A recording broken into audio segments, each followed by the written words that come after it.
I understand that you want to exit the day-to-day grind and build something of mass value. But imagine after 10 to 15 years of hustling and building your business, you're not able to sell for the price that you want to. That's exactly what happened with one of my clients. He spent 15 years building his business, hoping to sell it for over $1 million, to find out it was worth nothing. Don't get screwed over like he did. In this video, I'm going to break down the exact steps that you need to take to accomplish your financial freedom and sell your business for millions of dollars without getting screwed over like he did. If you're selling a business, in particular a digital marketing agency, the likelihood is that your business will sell for 2 to 5x EBITDA. If you don't know what EBITDA is, it stands for earning before interest, taxes, depreciation, and amortization. What this basically means is your profit.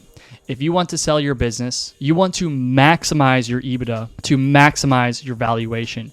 Your valuation fluctuates based on 7 factors in your business. The more of these factors that you have dialed in, the larger your exit multiplier can be. When selling a digital company, the common multipliers are 2 to 5x EBITDA. If you profit $100,000 a year, the common sale price for that business is anywhere between $200,000 and $500,000. Now, the difference between $200,000 and $500,000 is pretty drastic, and I'm going to break down the 7 steps that you need to follow to maximize to get a 5, 6, or 7x EBITDA. The first step that you need to take to maximize your sale valuation is building out your operating system. Your operating system, by my definition, is your blueprint on how you deliver your service, and more importantly, how your team delivers your service. The simple steps to build a really good operating system are: number 1, map out every single step from the second a call gets booked all the way to retaining your client for 1, 2, 3, 4, 5 years. Number 1A. Within that process, make sure you dictate who owns each step, which software each step needs to leverage. Is it an internal interaction or an external interaction? Are there any barriers or bottlenecks? The second step in this process is to document every single one of those steps in an SOP or a training. SOPs tell people what to do, and it's a simple video where you break down the step-by-step breakdown of each step. Trainings are more comprehensive, and they're longer form videos and longer form trainings that teach your team how to think autonomously. Think about leveraging a mind map or a decision tree to train people how to think, rather than an SOP video will just tell someone what to do. And the final thing in your operating system is leverage and integrate as much software as possible so things can be automated to reduce the amount of human error involved in your business. Now, the more that you have documented, the more that you have in your business, the higher your EBITDA and the higher your valuation. One hack and major tip I encourage everyone to have is what I call an internal Wikipedia. Now, inside your internal Wikipedia, you want to log every single question. And you want to have a tab called the FAQ tab, Frequently Asked Questions tab. Whenever a team member has a question, their first thing to do is to look in the FAQ tab. If no one has submitted a question that they have, they must submit that question, and then they must submit what they believe to be the answer. When you answer their question, you will, number 1, check to make sure that they've submitted the question. Number 2, check their answer. And then number 3, if their answer was incorrect or not fully correct, you can record a Loom video or a voice memo to put into that document to ensure that anyone in the future that has that question, it has an answer.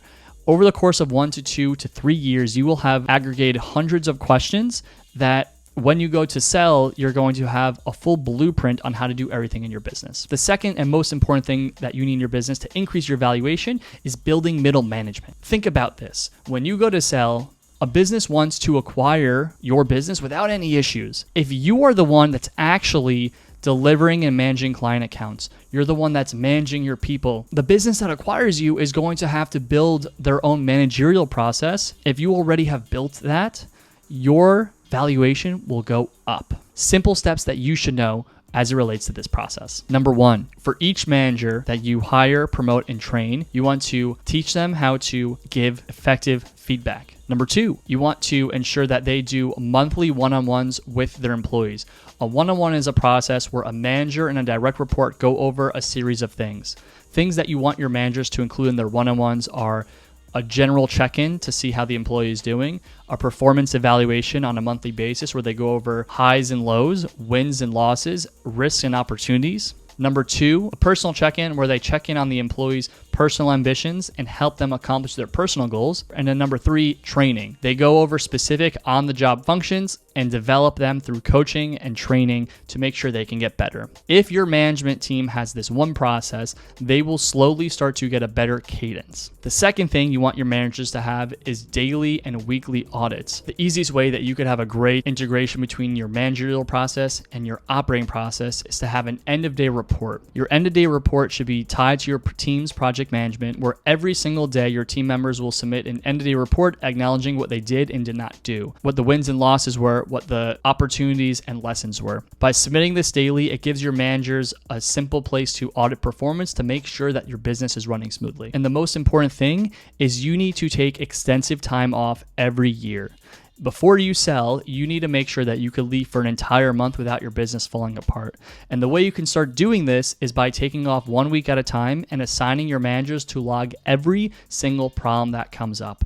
When you come back after 1 week and after 2 weeks, you'll be able to start building plans to fix those issues. Keep doing this process every quarter and every year until the problems are so minimal that when you leave, there's nothing breaking at all. That's when you know you can sell from an operational perspective. Number 3, make sure your business is booking over 100 appointments a month from over 10 different lead sources. If this is something you need help in, go to my other video, how I book 100 sales calls a month for my agency.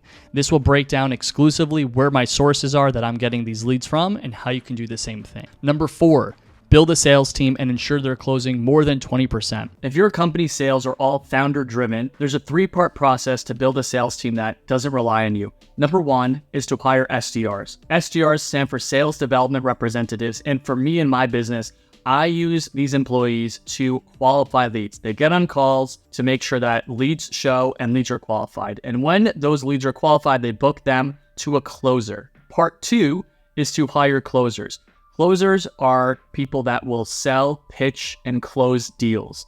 Now, these are people that can typically be compensated for commission. And what you're going to want to do is hire a series of closers until you find a really good 1, 2, 3, or 4 closers. And then number 3 is to promote your best closer who has leadership potential to manage this process. Now, your best closer is someone who's going to be able to easily communicate, train, develop, and have patience in training. Get your most qualified closer to start to run your sales process and manage your sales team. This person will be responsible for auditing calls, coaching, developing, training your closers, and ultimately sourcing and hiring closers so you can be fully exited.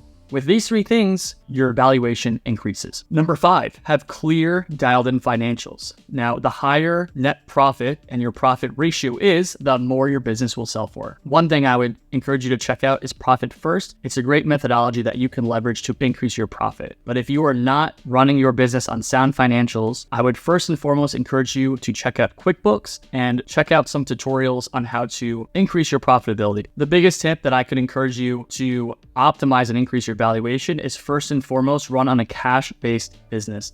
Do not run your company on invoices. Make sure you have credit cards and you have bank information. On the first of every month, you should be processing your clients' credit cards. If you are sending invoices and you have to chase invoices and you have an invoice chasing process, your valuation will go down when you go to sell. Number 6, know your numbers. When someone goes to acquire your business, they're going to want to know what are the opportunities to improve. If you know your numbers, if you know the lifetime value, if you know your average sales cycle time, how long it takes from when a sales call books to a sales call closed, know your average closing rate, know how long a client stays with you on average, know what your upsell, your downsell, and your cross-sell opportunities are, know how long your employees stay with you on average, know how big your total addressable market is. The more data that you have about your business and your industry, the more data and information you can give to your acquirer on how they can improve your business. Remember, they're acquiring your business because they believe they can run it better and grow your business better than you can. So you need to give them all the information that they can potentially have to educate them on, here are the things I didn't do great at, or here are the things I could have improved on. And finally, remove yourself from the sourcing, onboarding, training process. If you can build a process that 100% does not require you to bring in talent, you're golden. This is what will maximize your sale price. This is what will push your valuation and EBITDA multiplier to the 5, 6, and 7x rate. Now, this all sounds simple, but in practice, this shit is really fucking hard. If this is something that you want help with, make sure you go to the link below to book a consultation with us, and we will break down our process and hold your hand on how to scale. And finally, if you receive value from this video, make sure you click the subscribe button below so you can get access to more videos like this to educate and help you scale and grow your business.